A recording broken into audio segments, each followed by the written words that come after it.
ইলাস্ট্রেটরে যাই, এইখানে দেখতে পাচ্ছেন পেন্সিল টুল, স্মুথ টুল, পাত ইরেজার টুল এবং জয়েন্ট টুল। ওকে, সো এইখানে আমি ফার্স্ট পেন্সিল টুলটা সিলেক্ট করি। পেন্সিল টুলের শর্টকাট কি হচ্ছে এন। সো পেন্সিল টুল, পেন্সিল অর্থ তো আমরা সকলেই জানি যে পেন্সিল দিয়েই আঁকাআঁকি করে। সো এইখানে আপনি ড্র করতে পারেন।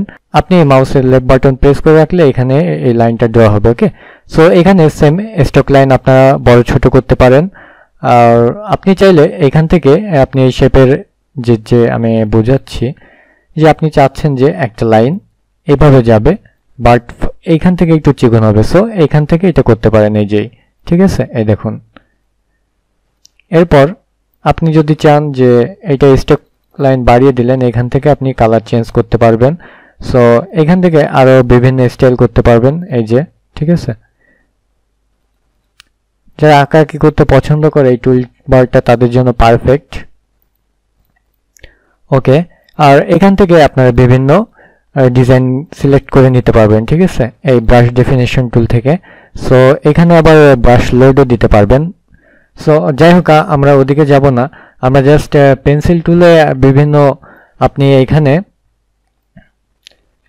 এখানে একটা অপশন পাবেন পেন্সিল টুলের উপর। এখানে মাউসের ডবল ক্লিক করবেন, এই যে ডবল ক্লিক করলাম। এখানে ফেডারেটি আপনি যদি স্মুথে দেন তাহলে দেখুন এটা কিন্তু স্মুথ হচ্ছে। আমি একটু বড় করে দিই, যে এটা কিন্তু অনেক স্মুথ হয়েছে।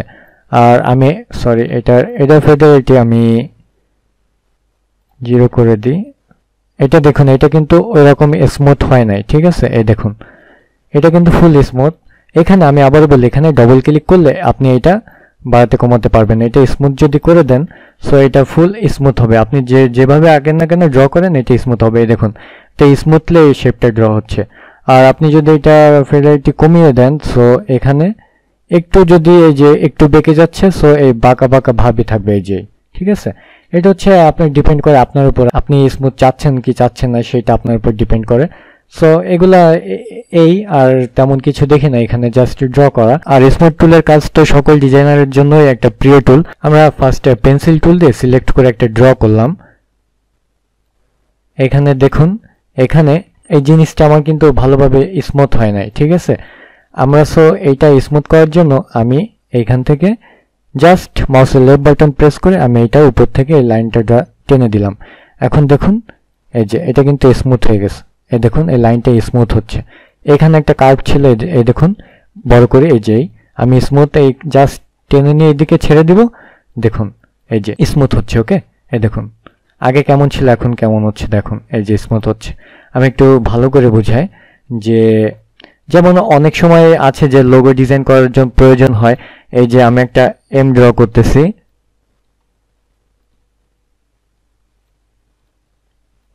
মনে করুন এটা আমার একটা এম এ একটা লাইন হার্ট লোগো। সো এখানে দেখুন এখানে দুইটা কার্ভ হয়েছে, এই একটা আর এই একটা, ঠিক আছে।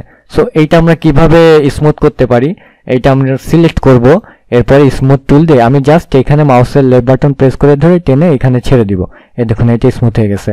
আমার যদি মনে হয় এটা পারফেক্টলি হয় না তাহলে আরেকটু টান দিব, আরেকটু, আবার এদিকে টান দিব, এদিকে এই দেখুন স্মুথ হয়ে গেছে। আর এখানেও সেম করব, এই দেখুন লাইনটা স্মুথ হয়ে গেছে। ওকে, এই যে। আর আবার আরেকটা জিনিস দেখায়, আপনার যদি শেপও কিন্তু এইভাবে আপনারা ঠিক করতে পারেন।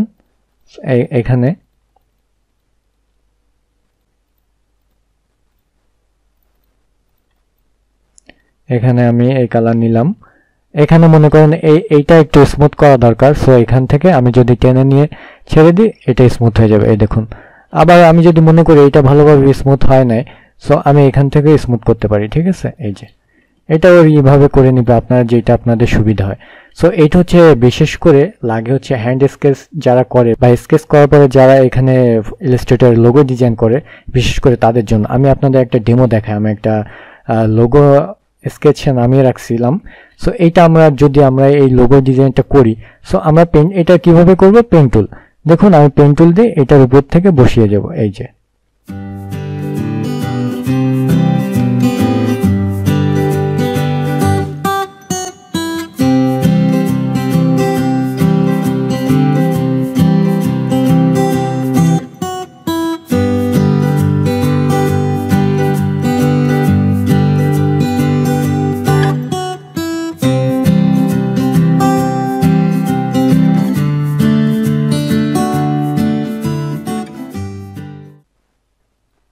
ওকে, আমি এটা পেন টুল দিয়ে ড্র করে ফেলছি। এখন জাস্ট আমি শেপ কালারটা অন করে দিব।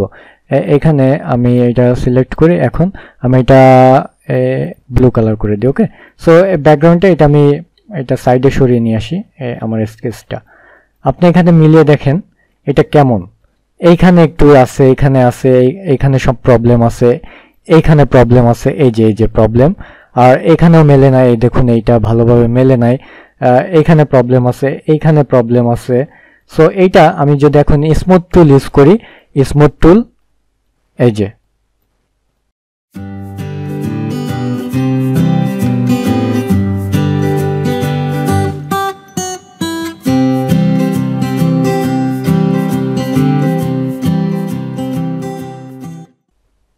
জাস্ট মাউসের লেফট বাটনে টেনে ধরে নিয়ে আমি এখানে ছেড়ে দিলে এটা আপনার স্মুথ হতে শুরু করবে। যেখানে প্রবলেম আছে ওইখানে জাস্ট এর উপর দিয়ে এই পাশ থেকে নিয়ে ছেড়ে দিবেন, তাহলে অটোমেটিক ওইটা নিয়ে নেবে। এই যে হয়তো উপরে বা নিচে, ঠিক আছে, এটা আপনারা বুঝে যাবেন।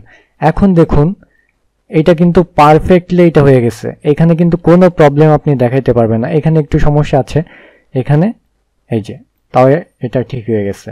এখন দেখুন তো এটা কি সেম হয়েছে? আপনি বলেন যে এটা কি সেম হয়েছে? হ্যাঁ, অবশ্যই হয়েছে। আর এখানে কিন্তু কোনো সব প্রবলেম নাই, ঠিক আছে, কোনো প্রবলেম নাই। সরি, আমার ভুলে গেছে যে ব্যাকের জিনিসটা রাখলে আমরা এটা বুঝে যেতাম। এটা আমি ডুপ্লিকেট করে নিই।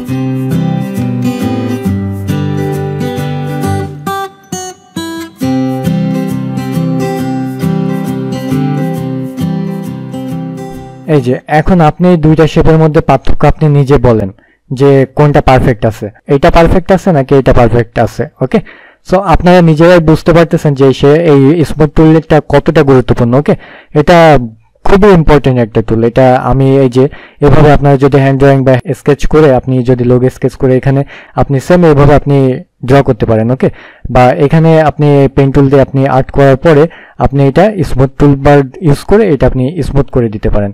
সো আশা করি স্মুথ টুলের কাজ বুঝতে পেরেছেন। তাহলে আমি এটা ডিলিট করে দিচ্ছি। ওকে, এখন পাথ ইরেজার টুল, আমি পেন্সিল টুল নেই, এখান থেকে স্ট্রোক লাইনটা অন করে দিই। এখানে দেখুন এখানে আমি ড্র করলাম পাথ ইরেজার টুল। এখানে আমি যদি এটা সিলেক্ট করা অবস্থায় আমি এখানে যদি ক্লিক করি, দেখুন এই অ্যাঙ্কর পয়েন্টটা মুছে যাচ্ছে। এই যে এখান থেকে আছে, আমি যদি এখানে ক্লিক করি সো এই অ্যাঙ্কর পয়েন্টগুলো মুছে যাবে। ঠিক আছে, আসলে এই টুলবারের যে কি কাজ এটা আমি নিজেও বুঝতে পারি না, জাস্ট রিমুভ হয় ইচ্ছে মতন। যাই হোক, একটা অ্যাঙ্কর পয়েন্ট রিমুভ করার জন্য এটা বাদ দেন, এই টুলবারটা দিয়ে তেমন একটা কাজে আসে না। পাথ ইরেজার টুল তেমন একটা দরকার হয় না। তারপরেও আপনারা এখান থেকে ড্র করে আপনি এখান থেকে দেখবেন পাথ ইরেজার টুল, দেখবেন যে সব ক্লিয়ার হবে না। এটা আসলে আমি নিজেও ভালো করে বুঝি না, আমি তো বললাম। যাই হোক, এই টুলবারটা আমরা এড়িয়ে যাই। এরপরে আছে জয়েন্ট টুল। আমরা পেন্সিল টুলবার দিয়ে একটু ড্র করে আগে টেনে নিই।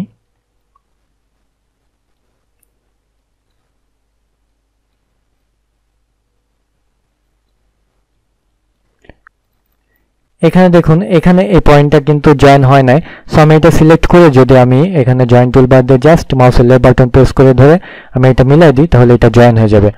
সো আর এখানে সেম, এই দেখুন এখানে জয়েন হবে। এখানে আমি যদি এইটার পয়েন্টটা খুঁজে কোথায় আছে এটা আমি বুঝতেছি না বা এটা ভালো করে মেলে নাই, সো এটা যদি জয়েন করে দিই তাহলে এটা পারফেক্ট অটোমেটিক এটা মিলে যাবে। ঠিক আছে, অটোমেটিক এটা মিলে যাবে। আর এখানে দেখুন এখানে কিন্তু জয়েন হয় নাই, সো এটাও জয়েন হয়ে যাবে। ওকে, সো এটা হচ্ছে জয়েন্ট টুলবারের কাজ হচ্ছে জাস্ট জয়েন করানো। ওকে, এটা নিয়ে আর তেমন কিছু দেখানো নাই। আপনারা পেন টুল দিয়ে আপনারা এটা দেখতে পারেন, সেম এখানে আপনি জয়েন করতে পারবেন। এই যে তারপরে আবার আপনি পেন টুল দিয়ে আপনি চাচ্ছেন যে এই যে এটা একটু যুক্ত হয় নাই, ঠিক আছে, সো আপনি এটা টুলবার দিলে এটা জয়েন হয়ে যাবে। ওকে,